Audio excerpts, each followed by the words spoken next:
राजस्थान, जहां रेत के समंदर के बीच इतिहास की परछाइयां आज भी सांस लेती हैं। अलवर जिले में अरावली की पहाड़ियों के बीच एक ऐसा किला खड़ा है जिसे भारत की सबसे डरावनी जगह कहा जाता है। नाम है भानगढ़। यहाँ एक सरकारी बोर्ड लगा है जिस पर साफ लिखा है, सूर्यास्त के बाद और सूर्योदय से पहले प्रवेश वर्जित है। सोचिए, भारत में हजारों पुराने किले हैं, पर ऐसा बोर्ड सिर्फ यहाँ क्यों? आखिर ऐसा क्या है जो अंधेरा होते ही जाग जाता है? 16वीं सदी में भानगढ़ एक खुशहाल और समृद्ध राज्य था। राजा माधो सिंह ने इसे बसाया था। यहाँ बाजार लगते थे, मंदिरों में घंटियां बजती थीं और राजमहल में शाही जीवन चलता था। लेकिन हर चमक के पीछे एक अंधेरा भी छुपा होता है। भानगढ़ में एक तांत्रिक रहता था, सिंधु सेवक। वह काले जादू में निपुण था। लोग उससे डरते थे, पर कोई खुलकर कुछ नहीं कहता। उसी समय राज्य की राजकुमारी थी रत्नावती। उसकी सुंदरता की चर्चा दूर दूर तक थी। कई राजकुमार उससे विवाह करना चाहते थे, लेकिन तांत्रिक उसे प्रेम नहीं, उसे पाना चाहता था। एक जुनून धीरे धीरे पागल बन गया।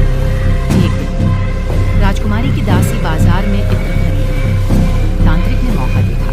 उसने उस इत्र की शीशी पर काला जादू कर दिया। उसका इरादा था, जैसे ही राजकुमारी इत्र लगाए वह उसके वश में हो जाएगी। लेकिन कहते हैं, राजकुमारी को सच्चाई का आभास हो गया। उसने वो इत्र एक बड़े पत्थर पर फेंक दिया और तभी वो पत्थर अचानक हिलने लगा। धीरे धीरे वो तांत्रिक की ओर लुढ़कने लगा। तांत्रिक भागा, लेकिन देर हो चुकी थी। पत्थर ने उसे कुचल दिया। मरते हुए उसने आखिरी सांसों में शाप दिया, भानगढ़ बर्बाद होगा, यहाँ कोई जीवित नहीं बचेगा और इस जगह को कभी शांति नहीं मिलेगी। कुछ ही महीनों में भानगढ़ पर आक्रमण हुआ, युद्ध हुआ, खून बहा, लोग मारे गए और धीरे धीरे पूरा शहर उजड़ गया। आज भी भानगढ़ के खंडहर खड़े हैं। मंदिर, बाजार, महल सब कुछ है, पर जीवन नहीं। दिन में पर्यटक आते हैं, हंसते हैं, तस्वीरें लेते हैं, लेकिन जैसे ही सूरज ढलता है सन्नाटा गहराने लगता है। गार्ड सबको बाहर निकाल देते हैं। स्थानीय लोग कहते हैं, रात में पायल की आवाज आती है, किसी के रोने की हल्की सिसकियां सुनाई देती हैं। खाली कमरों में किसी के चलने की आहट आती है। कुछ लोगों ने दावा किया है कि उन्होंने महल की खिड़की में एक स्त्री की परछाई देखी, सफेद कपड़ों में। लेकिन जब पास गए वहां कुछ नहीं था। एक पूर्व सुरक्षा गार्ड। एक रात में गश्त कर रहा था। अचानक मुझे लगा जैसे किसी ने मेरा नाम पुकारा। मैं रुका, पीछे देखा, कोई नहीं। फिर अचानक महल के अंदर से दरवाजा जोर से खटखटाने की आवाज आई। मैंने टॉर्च जलाकर देखा, पर वहां सिर्फ धूल थी और सन्नाटा।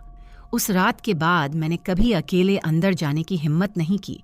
कुछ लोग कहते हैं ये सब मन का भ्रम है, खंडहरों की बनावट, हवा की आवाज और डर का असर। लेकिन सवाल फिर वही है, अगर सब सामान्य है तो सूर्यास्त के बाद प्रवेश क्यों मना है? क्यों स्थानीय लोग अंधेरा होते ही इस इलाके से दूर चले जाते हैं? कहते हैं भानगढ़ की जमीन पर आज भी अधूरी आत्माएं भटकती हैं। तांत्रिक का श्राप, राजकुमारी की अधूरी कहानी और उस युद्ध में मारे गए लोग, सबकी ऊर्जा इस किले की दीवारों में कैद है।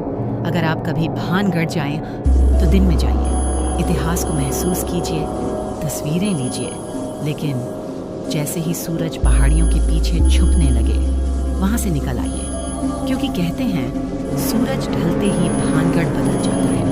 दीवारें फुसफुसाने लगती हैं, हवा भारी हो जाती है और अंधेरा सिर्फ अंधेरा नहीं रहता, वो बन जाता है एक जीवित साया। और शायद आज भी किसी रात राजकुमारी रत्नावती